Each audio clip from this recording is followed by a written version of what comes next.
여러분은 나이가 들어도 몸 관리만 잘하면 건강한 노후를 맞이할 수 있다고 생각하시나요?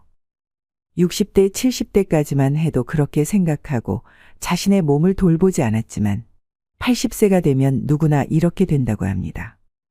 이제는 운동을 해도 소용없고 몸에 좋다는 약을 챙겨 먹어도 다 부질없다는 걸 깨닫게 됩니다. 60대, 늦어도 70대에라도 이것을 알았다면 다르게 살 수 있었을까요? 우리는 이른바 100세 시대에 살고 있습니다. 물론 100세 시대라고 해서 누구나 100세까지는 살지는 않습니다. 하지만 무병장수를 원하지 않는 사람은 아마 없을 것입니다. 여유로운 행복한 삶이 배제된 채 그저 오래 산다는 것은 연명 이외에 별다른 의미가 없다고 생각되는데요. 여러분은 다음 문항 중 몇 가지나 해당이 되시나요? 건강을 위해 몸에 좋다는 영양제는 한 움큼씩 챙겨 먹는다. 좋아하는 음식이지만 오래 살려는 마음에 먹고 싶은 걸 참는다. 건강을 위해서는 무리가 되더라도 매일 운동한다. 전부 맞는 이야기 아니야 라고 생각되시나요? 나이가 들수록 건강에 해로운 건 피하고 건강에 좋은 것은 꾸준히 실천하는 게 당연하다는 생각이 드는데요. 하지만 건강을 위해 참았던 일들이 80세가 넘은 사람이라면 자제할 필요도 무리할 필요도 없다고 합니다. 현재 우리나라의 노인 평균 수명은 80세 초반에서 중반을 웃돌고 있는데 문제는 80세가 넘어가면서부터 급격한 변화가 몰려온다는 것입니다. 80세 이후는 70대와는 완전히 다릅니다. 어제까지 가능했던 일이 오늘은 안 되는 상황을 수없이 맞닥뜨립니다. 컨디션 난조를 겪는 일도 잦아집니다. 리모컨을 어디에 뒀는지 기억조차 없는 황당한 상황을 자주 겪기도 하는데요. 배우자나 가까운 사람의 죽음을 경험하면서 하루아침에 고독이나 절망에 사로잡힐지도 모릅니다. 순식간에 생로병사의 거대한 벽이 거친 파도처럼 덮쳐오는 것이죠. 이처럼 80세의 거대한 벽을 제대로 넘지 못하면 노년의 생활은 말 그대로 지옥이 되는 겁니다. 반대로 말하면 우리가 이 80세의 벽을 잘 넘게 되면 행복한 20년의 노후를 보낼 수 있다는 얘기이기도 합니다. 여러분은 행복한 노후와 불행한 노후 어느 쪽을 선택하시겠습니까? 그래서 오늘은 먹고 싶은 거 다 먹고 하고 싶은 거 다 하고 살지만 105세의 나이에도 정정한 이씨 할머니에 대한 사연과 80세의 벽을 잘 넘는 방법을 7가지로 나눠서 알려드리겠습니다. 제가 모시고 살라니 이제 고집 좀 그만 피워요. 이러 없다. 늙음하게 내가 무슨 호강을 한다고. 아니 대체 혼자 왜 이러고 사시는 거예요? 올해 나이가 105세이신 이씨 할머니의 자식들은 속이 탑니다. 몇 년 전 아버지가 세상을 떠나고 홀로 남은 어머니가 너무 걱정입니다. 그래서 어머니를 모시고 살려고 집까지 새로 구했지만 어머니는 굳이 혼자 살겠다고 하십니다. 매 끼니마다 밥도 안 먹고 돼지고기만 먹고 그리고 건강에도 안 좋은 커피는 왜 이렇게 많이 마셔요? 그러다 진짜 큰일 나요. 그리고 할머니의 식습관도 문제입니다. 할머니는 매일매일 국도 밥도 없이 돼지고기 목살에 파랑 된장을 넣어 푹 삶아서 소금에 찍어 드십니다. 그리고 식후엔 설탕 2스푼 넣은 믹스 커피를 즐기시는데 한두 잔이야 그럴 수 있다 쳐도 이걸 하루에 10잔을 넘게 드십니다. 그러니 자식들이 걱정이 안 될 수가 없죠. 그런데 재미있는 건 할머니가 누구보다 건강하다는 사실이었습니다. 심지어 할머니보다 나이가 25살 어린 80세 딸보다 건강했습니다. 정작 엄마가 걱정이 되어 잔소리하는 딸은 여기저기 몸이 안 좋아서 절뚝이고 다녔지만 할머니는 딱히 아픈 데도 없고 활기가 넘치십니다. 그리고 요즘 할머니는 젊었을 때 못했던 한글 공부를 하십니다. 물론 혼자 독학으로 하셔서 글자가 삐뚤빼뚤이지만 그래도 자신이 좋아하는 노랫가락도 적고 그때그때 떠오르는 말을 메모해 놓습니다. 세상에 올 때 내 맘대로 온 건 아니지만 이 가슴에 꿈도 많았지. 이런 글로 시작하는 일기를 적기도 하십니다. 그렇게 한글 공부가 끝나면 할머니는 또 부지런히 외출을 하십니다. 근처에 있는 놀이터에서 소시적 잘 탔던 그네도 신나게 타시고 공원에 있는 운동기구도 타십니다. 공원에는 다리 운동 기구에 팔 운동 기구까지 없는 게 없습니다. 게다가 그곳에서 운동하러 온 동네 사람들과 이야기를 나눌 수도 있습니다. 단지 할머니가 나이가 많으셔서 다들 자식이나 손주뻘들이 많을 뿐입니다. 그런데 젊은 사람들도 하기 힘든 하체 운동을 105세 할머니가 하는 것을 보고 다들 놀라죠. 그리고 운동을 하고 돌아오는 길에 할머니는 꽃집에 들러 꽃 구경도 합니다. 그리고 집 앞 마당 울타리 아래에 지나가는 사람들 보라고 심을 꽃도 몇 송이 샀습니다. 그리고 하루에 꼭 10시간을 주무시는 할머니는 취침 전에 라디오를 꺼내서 노래를 흥얼흥얼 따라 부르기도 하시면서 잠들기 전까지 즐겁고 행복한 시간을 보냅니다. 그렇게 할머니는 70년을 보낸 정든 집에서 떠나기가 싫습니다. 자식들이 아무리 예쁜 전원주택에서 같이 살자고 해도 관심이 없습니다. 운동할 수 있는 장소가 있고 말동무도 많고 꼬마 친구들도 있는 이 집이 좋습니다. 덕분에 할머니는 100세가 넘은 나이지만 육체적 정신적 건강은 30년이 젊습니다. 100세 시대라는 말이 넘쳐나는 요즘 모든 사람이 이씨 할머니처럼 건강하게 100세를 맞이하는 것은 아닙니다. 현재 남성의 평균 수명은 82세, 여성은 88세입니다. 이 평균 수명은 앞으로 점점 더 증가해서 인생 100년, 100세에 가까워질 것입니다. 그렇지만 아무리 오래 살 수 있다고 해도 건강 수명이 늘지 않으면 누군가의 손길을 필요로 하거나 침대에서 생활해야 하는 기간만 길어질 뿐입니다. 그 기간은 현재 남성이 9년, 여성이 12년입니다. 그렇다면 사연 속 이씨 할머니는 어떻게 105세의 나이에도 저런 건강함을 유지할 수 있을까요? 전문가들 말에 따르면 그 답은 바로 80세를 어떻게 넘기느냐에 달려 있다고 합니다. 80세의 벽을 넘어서는 방법 첫 번째. 먹고 싶은 음식은 다 드셔도 됩니다. 먹고 싶은 음식을 참는 사람이 많습니다. 먹는 양을 줄이고 달고 짠 음식을 피하고 기름진 음식을 삼가는 풍경은 흔한데요. 비만은 건강을 해치고 염분과 당분, 지방은 3대 해악이라는 사고가 사람들의 상식이 되었기 때문입니다. 하지만 과연 그럴까요?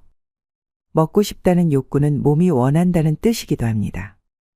고령자는 장기 기능의 저하로 식욕이 증가하는 경우가 있습니다. 예를 들면 염분이 그렇습니다. 사람은 나트륨이 없으면 살지 못하는데 나이가 들면 신장이 염분을 과도하게 몸 밖으로 배출하여 혈액 속에 염분이 부족해지는 현상이 나타나기도 합니다. 식사량도 마찬가지입니다. 거듭 말하지만 통통한 사람이 장수한다는 데이터는 넘치도록 많은데요. 살집이 있을 때 컨디션이 좋다는 사실을 파악한 몸이 뇌를 통해서 먹고 싶다는 신호를 보내는 것입니다. 확실히 60대 정도까지는 지나친 염분 섭취나 과다한 체중이 건강을 해치는 원인이 되기도 합니다. 하지만 80세를 앞두고 있다면 이러한 상식은 일단 접어두셔야 합니다. 먹고 싶은 음식을 참으며 체중 조절하기는 스스로 수명을 깎는 행위입니다. 물론 억지로 섭취할 필요는 없지만 먹고 싶다 하는 생각이 들면 참지 말고 먹도록 해야 됩니다. 80세가 넘으면 노화에 맞서기보다는 나이듦을 받아들이는 삶이 행복한 길이라고 생각합니다.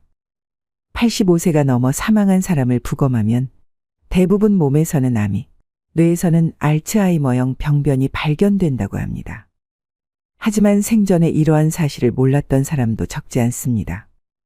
나이가 들면 몸의 여러 개의 병에 씨앗을 지니고 살아갈 수밖에 없습니다. 노년의 삶이란 현실을 그대로 받아들이고 내일 당장 생이 끝난다 해도 후회가 남지 않는 시간을 보내는 것입니다. 그렇기에 식사 참기는 당장 그만두셔야 합니다. 여기서 술이나 담배는요? 라는 질문이 되돌아옵니다. 술이든 담배든 적당히 즐기시면 됩니다. 다만 술 같은 경우엔 연속 음주는 피해야 합니다. 연속 음주란 매일 마신다가 아니라 온종일 마신다입니다. 고령자는 시간이 많아서 종일토록 술을 입에 달고 사는 사람이 있는데 연속 음주만은 절대로 해서는 안 됩니다. 80세의 벽을 넘어서는 방법 두 번째. 자녀에게 돈을 남기지 말고 다 쓰고 죽으세요. 노후의 최고 재산은 추억입니다. 사람은 나이가 들면서 서서히 몸이 약해지고 행동 반경이 좁아집니다. 그리고 마지막에는 침대에서 지내는 날들이 많아집니다. 이때 버팀목이 되어주는 것이 바로 그때 참 즐거웠는데라는 추억들입니다. 만약 여러분에게 물려줄 정도의 자산이 있다면 추억을 만드는 데 쓰거나 자기 행복을 위해 쓰셔야 됩니다. 80세가 넘은 고령자는 지금 당장 병이 들고 움직이지 못하게 된다 해도 전혀 이상할 것이 없습니다. 내일 죽게 될지도 모를 일입니다. 그러니 후회 없는 시간을 보내야 합니다. 재산을 자녀에게 남기기 위해 자신이 하고 싶은 것을 참는다는 것은 본말이 전도된 상황입니다. 자기 자신은 물론 자녀도 불행해집니다. 80세의 벽을 넘어서는 방법 세 번째. 고독을 즐길 수 있어야 됩니다. 고령이 되면 배우자나 친구 등의 죽음에 직면하게 됩니다. 평소 사망한 사람에 대한 의존도가 높았을수록 상실감도 더 큽니다. 이럴 때는 어떻게 해야 할까요? 마음을 단단히 먹는 수밖에 없습니다. 냉정하게 들릴지 모르지만 죽은 사람은 살아 돌아오지 않습니다. 그렇다면 새로운 만남을 추구하거나 고독은 편한 것이라고 발상을 전환하여 새로운 즐거움을 찾는 수밖에 없습니다. 젊은 세대의 사람의 의외의 힌트가 있습니다. 요즘 젊은 사람 중에는 결혼이나 연애를 하기보다는 종일 게임을 하거나 스마트폰을 들여다보며 지내는 사람이 많은데요. 즉, 마음 편한 고독을 즐기는 것입니다.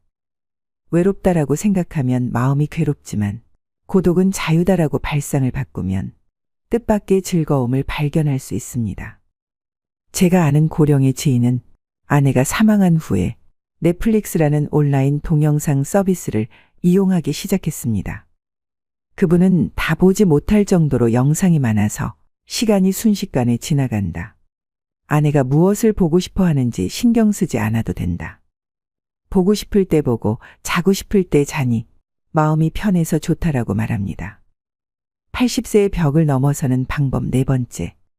궁합이 맞지 않는 의사는 피하고 나만의 명의를 찾아야 됩니다. 의사를 선택할 때는 환자와의 궁합도 중요합니다. 80세를 맞이하는 고령자에게 병원과 의사는 매우 가까운 존재인데요. 진료받을 때마다 불편함을 느끼게 하거나 심리적 피로감이 들게 하는 의사라면 궁합이 맞지 않다는 뜻입니다. 지인의 어머니는 85세 때 두 번째 암이 발견되었다고 합니다.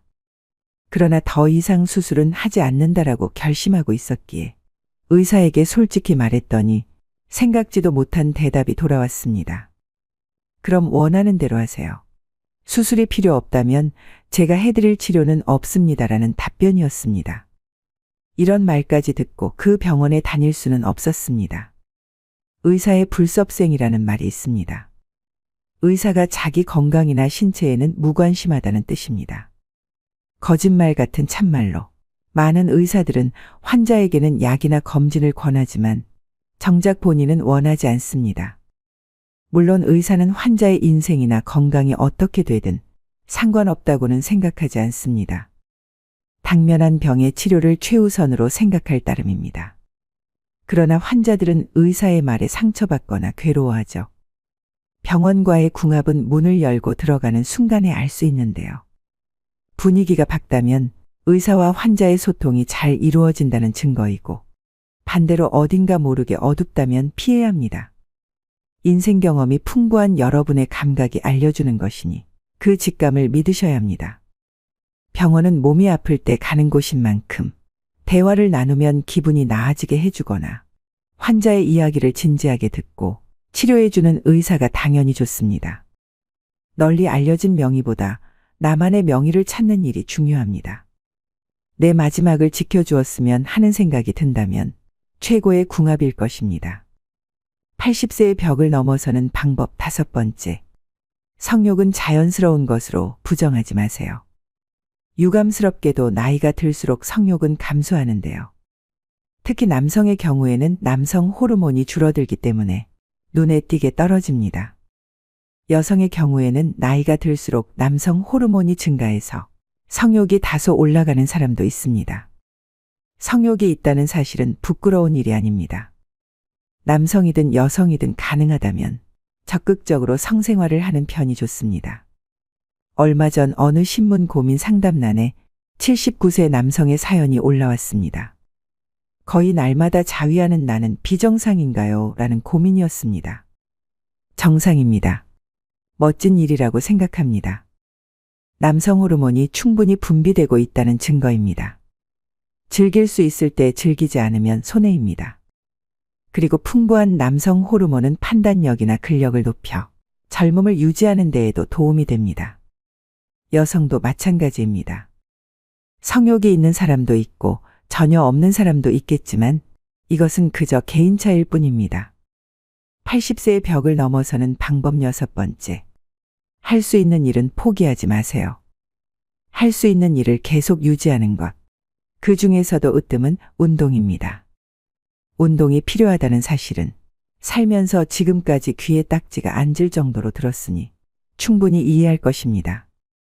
하지만 그래도 하지 않는 사람이 있는가 하면 좋다고 해서 운동을 지나치게 하는 사람도 있습니다. 둘 다 바람직하지 않습니다. 적절한 운동을 기억하셔야 합니다. 과도한 운동은 체내의 활성산소를 과도하게 만들어 몸을 산화시킵니다. 스포츠 선수 중에 나이보다 들어 보이는 사람이 많은 이유도 이 때문인데요. 80세 이상의 고령자에게는 걷기 운동이 딱 알맞습니다. 즉, 산책입니다. 시간은 하루에 30분 정도가 이상적입니다. 한 번에 30분을 걸어도 되고 아침, 점심, 저녁으로 나누어 각 10분씩 합계 30분이어도 상관없습니다. 가능하면 조금 빠른 속도로 팔을 흔들면서 걷도록 해야 합니다. 산책에는 또 다른 효과가 있는데요. 자연광을 쏘이면 세로토닌이라는 뇌내 물질이 분비됩니다. 이 물질은 행복 호르몬이라고 불리는데 마음을 안정시키거나 머리 회전을 좋게 만드는 역할을 합니다. 산책 이외에 청소나 세탁 같은 집안일도 훌륭한 운동이 됩니다. 이처럼 몸을 수시로 움직이는 일이 중요합니다. 아, 귀찮아라는 생각이 들더라도 오히려 반대로 몸을 움직여 봅시다. 80세의 벽을 넘어서는 방법 마지막 7번째. 약은 좋지 않을 때만 먹으세요. 장수하는 약은 없습니다. 또 약을 계속 먹어야 오래 산다는 근거는 어디에도 없습니다. 그저 자기 소신껏 사는 것이 제일의 방법입니다. 의사에게 수치가 높더라도 건강한 삶을 우선하고 싶다라고 말했는데 들어주지 않는다면 좋은 의사가 아닙니다. 그런 의사는 환자가 거절하면 됩니다. 선생님이 그리 말하니까 선생님 눈밖에 날까 봐서 의사의 안색만 살피며 참는 사람이 있는데 약을 먹어야 오래 산다는 확실한 근거는 의사에게도 없습니다. 다량의 약을 지속해서 복용하면 어떻게 될까요? 당연히 몸에 큰 부담을 줍니다. 왜냐하면 약은 독이기도 하기 때문입니다. 특히 고령자일수록 많은 약을 함께 쓰면 문제가 됩니다. 본래 약이란 몸이 좋지 않을 때 치료를 위해 먹는 것입니다. 오늘날에는 오래 살려고 약을 먹는 사람이 많지만 관련된 근거에 대한 조사나 연구는 제대로 이루어지지 않고 있습니다. 머리가 아프면 두통약을 먹고 위가 아프면 위장약을 먹으면 됩니다. 물론 꼭 먹어야 하는 약도 있으므로 모든 약을 끊을 수는 없지만 일상생활의 활동 수준을 방해하지 않도록 최소한에 머물러야 합니다. 이것이 80세 이상의 고령자가 약과 어울리는 올바른 방법입니다. 80세의 벽을 잘 넘는 방법 6가지를 말씀드렸습니다. 지금까지의 인생은 하루하루가 바쁘고 무언가에 쫓기듯 살아오셨을 겁니다. 하지만 80세부터는 다릅니다. 천천히 하루를 살아도 됩니다. 좋아하는 일을 하고 싫어하는 일은 하지 않는 것. 이것은 80세가 넘은 고령자의 기본 자세입니다. 사실은 하고 싶은데 참는다 혹은 사실은 하기 싫은데 참는다와 같은 태도는 지금 당장 그만두시길 권합니다. 80대는 어느 날 갑자기 움직이지 못하게 될 위험을 항상 안고 있기 때문입니다. 그때 할 걸 그랬다라고 후회하는 일이 없도록 해야 됩니다. 목표와 기한을 정할 필요도 없습니다. 마음 흐르는 대로 그렇게 하루하루 알차게 평온한 나날을 보내며 나도 모르는 사이에 80세의 벽을 넘어서는 것이 이상적인 방법입니다. 오늘도 노후의 지혜와 함께 해주셔서 감사드립니다. 황금빛으로 무르익어가는 여러분의 지혜로운 인생을 언제나 응원합니다. 인생이 잘 풀리고 운이 열리는 얼굴이 되기 위해서는 반드시 이것을 알아야 합니다. 젊은 시절 아무리 부와 권세를 누렸어도 말년이 불행하면 의미가 없습니다. 젊어서 고생은 사서도 한다고 했지만 노년 시절 궁핍함은 인생에서 꼭 피해야 하는 세 가지 중 하나로 꼽히는데요. 특히 노년기의 운은 건강과 직결돼 있기 때문에 더욱 그렇습니다. 젊은 시절 한나라를 쥐락펴락하다시피 했으나 말년운이 좋지 않은 사례를 보면서 더욱 나의 말년운에 관심이 갑니다. 여러분, 보통 정해진 사주팔자는 바꿀 수 없다고 하지만 관상은 예외라는 것 아시나요? 관상학에 따르면 인상을 바꿀 수 있다고 하는데요. 말년운이 좋은 관상은 따로 있다고 하지만 혹 그렇게 생기지 않았더라도 너무 걱정 안 하셔도 됩니다. 말년운이 좋아지는 얼굴로 만들면 됩니다. 그래서 오늘은 불을 불러오는 관상 만드는 방법과 말년운이 좋은 관상은 어떤 특징이 있는지 살펴보겠습니다. 지금이라도 내 얼굴을 짚어보시고 오늘부터라도 말년운을 관리하시길 바랍니다. 말년복을 불러오는 관상 만드는 방법 첫 번째, 윤기 있는 피부입니다. 굳이 관상이 아니더라도 인상학적으로도 얼굴에 윤기가 있으면 훨씬 젊어 보인다고 하는데요. 얼굴이 푸석푸석하고 윤기가 없고 늘어지거나 피곤해 보인다면 사람들이 좋아할 리가 없겠죠. 관상학이나 인상학이나 결국은 사람의 눈으로 보고 판단하는 것이라는 겁니다. 여러분, 부티나는 얼굴을 한번 연상해 보세요.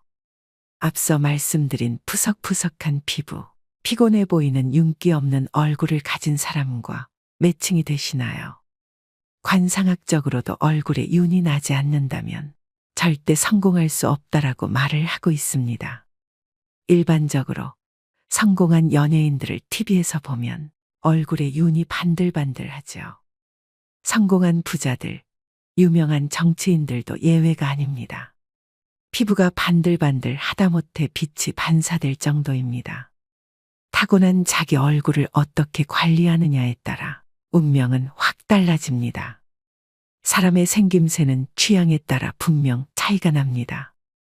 이목구비가 그리 조화롭지 못해도 하지만 얼굴에 윤기가 나면 잘생기거나 예뻐 보이기까지 합니다.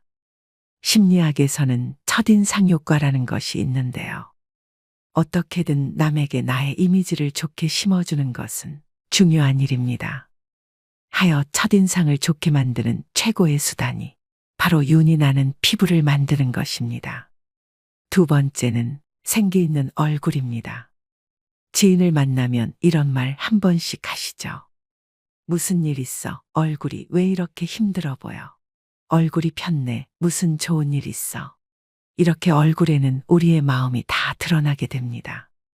또 사람을 보고 끼가 많아 보인다거나 공부를 잘하게 생겼다거나 착해 보인다거나 이건 역시 얼굴로 그 사람을 판단하는 것입니다. 그렇다면 마음이 활기차고 자신감이 있다면 이 또한 얼굴에 반드시 나타나게 되겠죠. 이처럼 상학에서도 생기가 있는 얼굴, 사기가 있는 얼굴이라고 구분하는 것입니다. 항상 긍정적으로 모든 것을 좋게 보려고 생각하셔야 됩니다. 얼굴이 푹 사가 있는 사람과 친해지고 싶은 사람은 아마 없을 것입니다. 운은 항상 자신의 마음에 의해 만들어지고 이 마음은 좋은 운이 생성될 때 가장 먼저 얼굴에 나타난다 하여 상학에서는 운이 다해지는 사람, 운이 하강하는 사람, 죽음의 그림자가 드리워지는 사람은 미간과 이마, 광대가 탁해진다고 하고 운이 살아나고 번영할 사람은 그곳에서 빛이 난다고 합니다. 되도록 나쁜 마음을 떨쳐버리셔야 이렇게 얼굴에 생기가 생겨 여러분의 운이 트이게 되는 것입니다. 세 번째는 미간을 피셔야 합니다. 관상학에서 미간은 행운이 들어오는 통로라고 했습니다. 미간을 찡그리면 대문을 잠그는 것과 같아 행운이 들어오지를 못합니다. 미간에 주름이 있다면 아침에 일어나서 엄지손가락으로 미간을 문질러 펴줘야 합니다.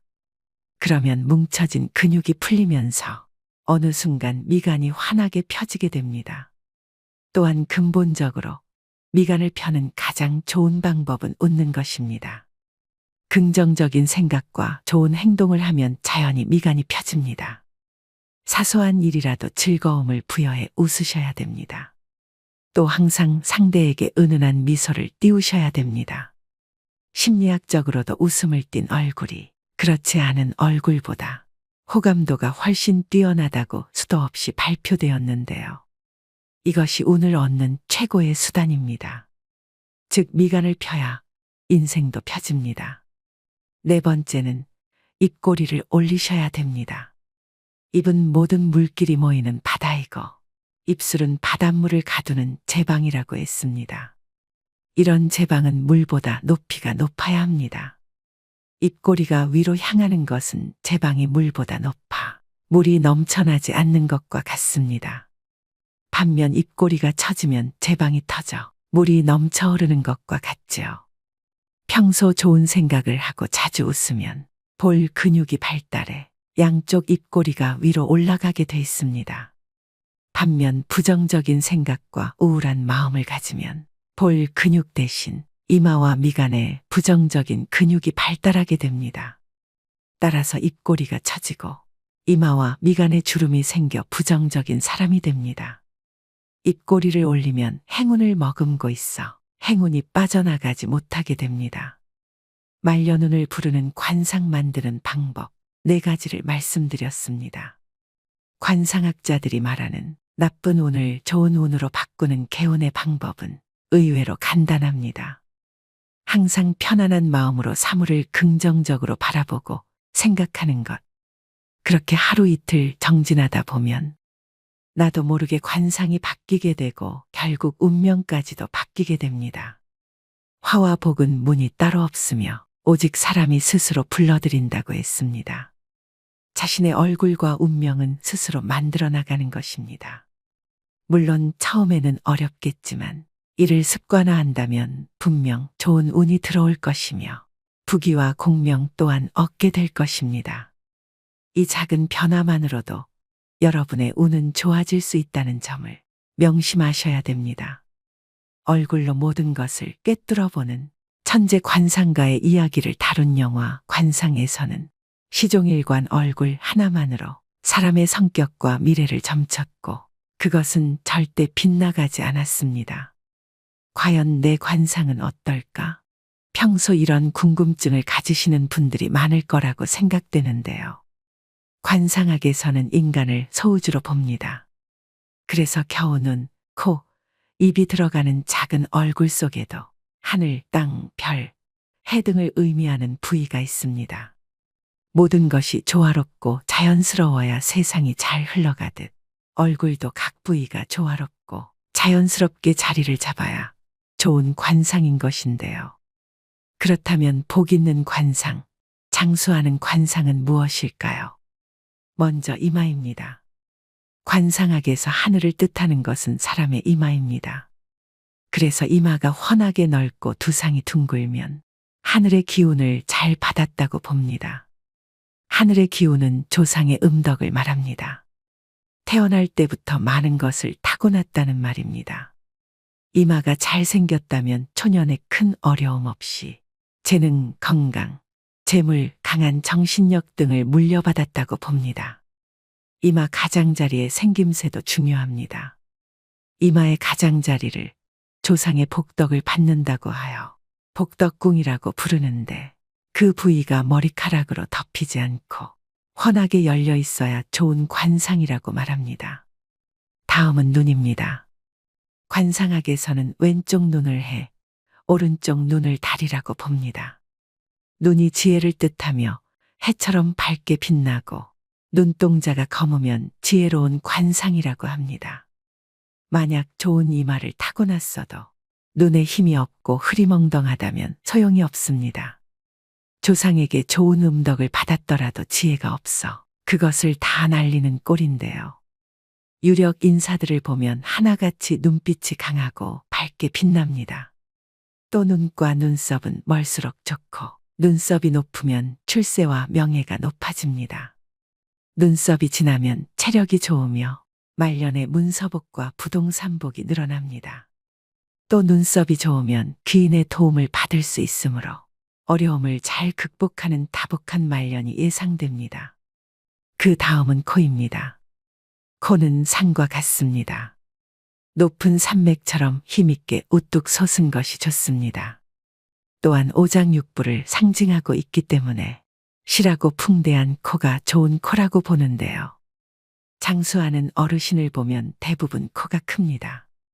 코가 작다는 것은 오장육부가 약하게 태어났다는 뜻이고 수명이 짧을 수 있으므로 건강관리를 잘해야 합니다. 코가 크고 높으면 자존심이 강하고 스스로 무엇을 하고자 하는 욕구도 강합니다. 다음은 광대뼈입니다. 코가 산이라면 광대뼈는 바위를 뜻합니다. 덩그러니 우뚝 솟은 산은 모진 풍파를 맞지만 양옆에 바위가 있으면 덜한데요. 코가 자신이라면 광대뼈는 옆에서 도와줄 조력자입니다. 배우자, 가족, 친구, 이웃, 직장 동료 등을 의미합니다.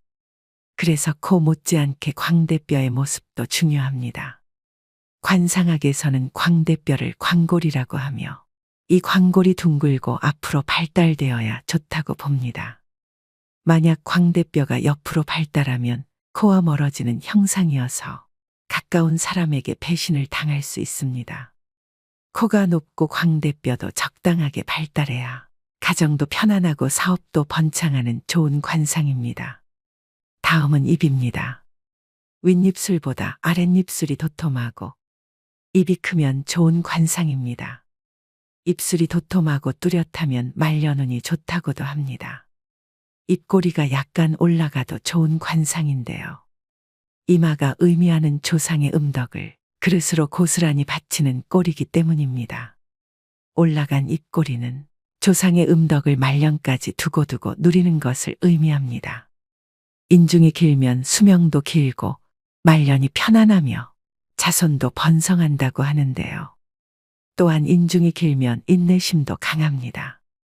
인중이 좁고 짧고 얕은 사람은 그릇이 작고 이해심이 부족합니다. 말년의 기력이 약해져서 건강 관리를 잘해야 하고 자식과의 연이 적습니다. 만약 여러분들 중에 입이 빈약하다면 웃을 일이 없다고 하여도 꼭 많이 웃기를 바랍니다. 입은 중년과 말년의 모든 복을 담는 그릇이 되기 때문입니다. 다음은 턱입니다. 턱은 나의 인생을 떠받쳐주는 역할을 하고 재산을 모으고 축적하는 곳인데요. 땅 부자 중에는 턱이 잘 발달된 사람이 많습니다. 약간 각진 듯 둥근 턱이 좋은 턱으로 여겨집니다. 턱의 두께는 살이 많으면서 탄력이 있어야 좋고 턱 주위가 둥글어 마치 U자형처럼 풍만하고 여유 있게 보이는 턱이 좋은 턱입니다. 턱은 집터와 같기 때문에 좌우 아래가 넓고 크고 두껍고 단단할수록 좋습니다. 이런 턱은 노년의 풍요로운 삶을 영위할 수 있고 아랫사람들이 잘 따르게 됩니다. 관상학에서는 턱은 노복궁이라고 하며 주위 사람들이 나를 얼마나 믿고 따르고 도와주느냐를 보는 부분이기도 합니다. 따라서 턱이 넓고 크면 내가 부릴 수 있는 사람, 나를 따르는 사람이 많다는 의미가 됩니다. 즉 한마디로 아랫사람의 덕이 있고 자녀도 효도하게 됩니다. 반면 턱이 좁고 작으면서 약하면 내가 부릴 수 있는 사람, 나를 따르는 사람이 없어 어떤 일이든 나 혼자 해야 합니다. 또한 뺨 아래가 움푹 파였거나 뾰족하면 경제적 어려움을 겪으며 주위 사람들이 나에게서 멀어져 외로워집니다. 이마가 다소 어둡고 좁고 탁하더라도 코와 광대뼈 그리고 턱이 둥글게 잘 발달돼 있다면 유년기의 생활은 비록 어렵게 보내도 중년기 이후의 삶은 좋아집니다. 다음은 귀입니다. 귀는 크고 작고가 중요하지 않습니다. 윤곽이 뚜렷하고 뾰족하지 않은 둥근 귀, 두꺼운 귀를 좋은 귀로 봅니다. 귀의 윤곽이 뚜렷하다는 것은 그만큼 의지력도 강하다는 것을 나타냅니다. 중간에 포기하지 않고 일을 추진한다는 말인데요. 또한 귀가 둥글면 총명하다고 여깁니다. 귀가 뒤집어진 사람은 자존심이 세거나 욕심이 많을 가능성이 크다고 봅니다. 오늘의 영상 어떠셨나요? 나이가 들어가면서 자신의 삶과 인품이 얼굴을 통해 나타나게 됩니다. 얼굴은 인생의 성적표입니다. 늙을수록 얼굴에 웃음이 그려져야 합니다. 그래야 좋지 않았던 인상도 좋은 관상으로 바뀔 수 있게 되는 것이죠. 나이 들어 얼굴에 짜증과 불만, 우울을 담고 있다면 여러분 인생의 낙제점을 모두에게 공개하는 것이 됩니다. 이만큼 살아왔으니 마음은 이만큼 넓어지고 따뜻해졌다는 것을 우리는 얼굴의 표정으로 말할 수 있어야 합니다. 오늘 말씀드린 말년복을 불러오는 관상 만드는 방법을 꼭 실천하셔서 먼 훗날 여러분의 얼굴에 그려질 모습들이 따뜻하고 넉넉하기를 바라봅니다.